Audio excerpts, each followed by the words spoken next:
नमस्कार दोस्तों, स्वागत है आपका प्रजापति क्लासेस में। आज हम लोग पढ़ेंगे 16 महाजनपद।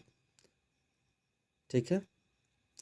और पहले हम ये जानते हैं कि 16 महाजनपद अस्तित्व में कैसे आए, स्टार्टिंग क्या थी। 6ठी शताब्दी ईसा पूर्व भारत में 16 महाजनपद अस्तित्व में आए। ठीक है। ये 6ठी शताब्दी से पहले ऐसा नहीं था, उसके बाद ही आया अस्तित्व में। और इसकी जानकारी जो है बौद्ध ग्रंथ, अंगुत्तर निकाय और जैन ग्रंथ भगवती सूत्र से प्राप्त होती है। और एक तमिल ग्रंथ है जिसका नाम है शिल्पादिकराम। ये 3 जो जो है यहाँ से जानकारी मिलती है। तो ये क्या कहते हैं, 16 महाजन ये 6ठी शताब्दी से पहले जो है मात्र 3 महाजनपद थे, वत्स, मगध और अवंती, ये 3 थे। उसके बाद से 6ठी शताब्दी आई, फिर 16 महाजनपद का विस्तार हुआ। इसमें सबसे ज़्यादा शक्तिशाली जो महाजनपद थे वत्स, अवंती था, मगध था, कौशल था। ठीक है। चलिए अब यहाँ पे हम देखते हैं। एक महाजनपद थी काशी, जिसकी राजधानी बनारस थी। कौशल की राजधानी श्रावस्ती, अंग की राजधानी चंपा, चेदी की राजधानी शक्तिमती, वत्स की राजधानी कौशाम्बी, कुरु की राजधानी इंद्रप्रस्थ, पांचाल की राजधानी अहिच्छत्र तथा काम्पिल्य, मत्स्य की राजधानी विराटनगर, सूरसेन की राजधानी मथुरा, अस्मक की राजधानी पैठान, इसी को प्रतिष्ठान या पोतन या पोटिल कहते हैं। अवंती की राजधानी उज्जैन, जो कि इस समय मध्य प्रदेश में है, जिसको माहिष्मती भी कहते थे। और गांधार की राजधानी जो कि तक्षशिला में है। और कंबोज की राजधानी हाटक या राजपुर में है। और वज्र की राजधानी वैशाली है। और मल्ल की राजधानी कुशीनगर या पावापुरी था। और मगध की राजधानी गिरिबज्र थी। ठीक है। अब हम बराबर से इन सब के बारे में जानकारी लेते हैं। काशी की राजधानी बताएं हैं बनारस थी। और ये जो बनारस है ये वरुणा और अस्सी नदी के बीच स्थित है। अभी तो हम जानते हैं बनारस गंगा नदी के किनारे है, लेकिन उस समय की जो सिचुएशन थी वरुणा और अस्सी नदी के बीच में थी। यहाँ का सर्वाधिक शक्तिशाली जो शासक था ब्रह्मदत्त था। प्रारंभ में यही सबसे शक्तिशाली महाजनपद था।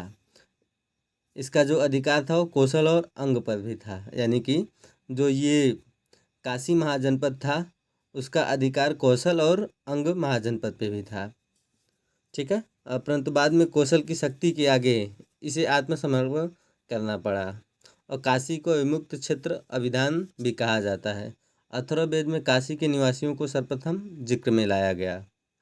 और कौशल की राजधानी श्रावस्ती, जो कि वर्तमान समय में अवध क्षेत्र के अंतर्गत आता है, जिसकी राजधानी श्रावस्ती थी, जो कि अचिरवाती या राप्ती नदी के किनारे बसा हुआ है। ये एक चंद्राकार रूप में बसा हुआ नगर है। यहाँ का सर्वाधिक प्रसिद्ध शासक प्रसेनजित इक्ष्वाकु कुल का था।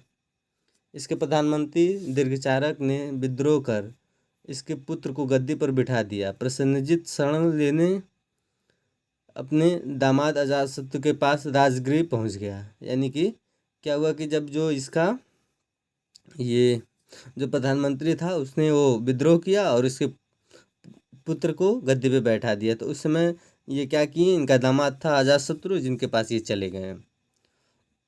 और कौशल का जो सीमा विस्तार था, कौशल में के पूर्व में सदानीरा गंडक नदी थी, पश्चिम दिशा में गोमती नदी, दक्षिण दिशा में सर्पिक या सई नदी थी। श्रावस्ती की पहचान आधुनिक महज से ही जाना जाता है। शाक्यों का कपिलवस्तु गणराज्य, कुशावती नगर, साकेत कौशल महाजनपद के अंतर्गत आते हैं। चलिए अगला जनपद देखते हैं हम। अंग जिसकी राजधानी चंपा थी। और ये आधुनिक भागलपुर मुंगेर जिला, जो कि बिहार में है, इसकी राजधानी चंपा थी। और चंपा को पुराणों में मालिनी कहा जाता है। ठीक है। बहुत सारे एग्जाम से पूछ लेता है कि मालिनी किस नदी का नाम था। ठीक है, सॉरी, हाँ, मालिनी कहा जाता था। चंपा नदी अंग और मगध के बीच सीमा का निर्धारण करती थी। बुद्ध काल में चंपा की गणना भारत के 6 महानगरों में की जाती थी। यहाँ का शासक था दधिवाहन, महावीर स्वामी का भक्त था। और अगला है चेदी, जिसकी राजधानी सी शक्तिमती। ये आधुनिक बुंदेलखंड में स्थित है, इसकी राजधानी शक्तिमती थी। और अगला है वत्स, जिसकी राजधानी कौशाम्बी थी। भगवान बुद्ध के समय इसका शासक उदयन था। इसे अवंती के शासक तरुणदेव बंदी बना लिया था। और इसकी पुत्री वासवत्ता का संगीत शिक्षक नियुक्त कर दिया। उदयन और वासवत्सा के बीच प्रेम संबंध हो गए और ये भागकर कौशाम्बी आ गए। ठीक है दोस्तों, भाष्य में इसी पर आधारित स्वप्रदा सत्यदा नामक कहानी की रचना की है। और कौशाम्बी बौद्ध और जैन दोनों धर्मों को मानती थी।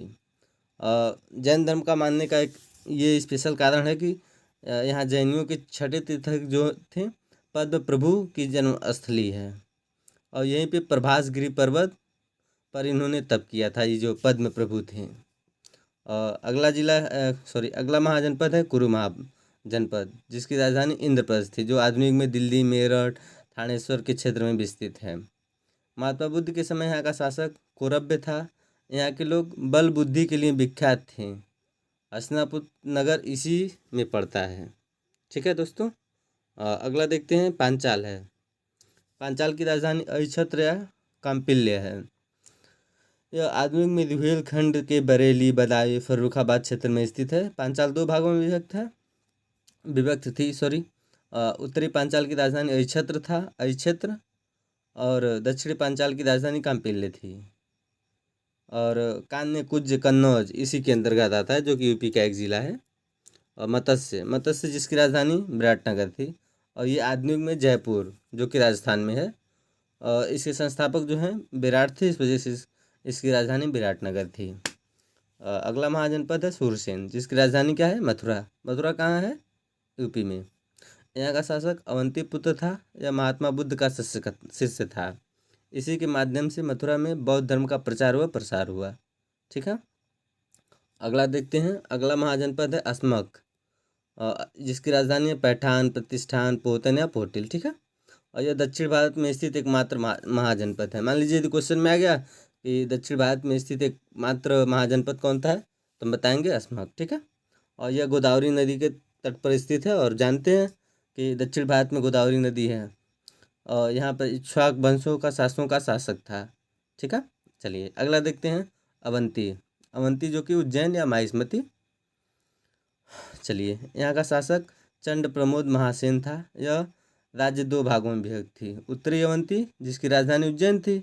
ठीक है, और दक्षिणी अवंती जिसकी राजधानी माहिष्मती थी। और दोनों राजधानियों के बीच वेतवंती नदी थी। कौन सी नदी? वेतवती नदी। और मगध के अतिरिक्त यहीं राज्य था जहाँ लोहे की खान थी। मतलब में मात्र एक मगध में था और एक यहाँ था माहिष्मती अवंती में। चलिए अगला देखते हैं। अगला है गांधार की राजधानी क्या है? तक्षशिला। और गांधार काबुल घाटी में स्थित है।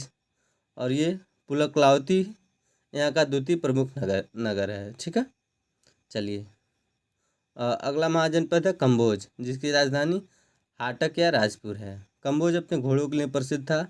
यहाँ गांधार का पड़ोसी राज्य था और अफगानिस्तान में पड़ता है। कौटिल्य ने इसे वार्ता सुजीवी संघ कहा। चलिए अगला महाजनपद देखते हैं वैशाली।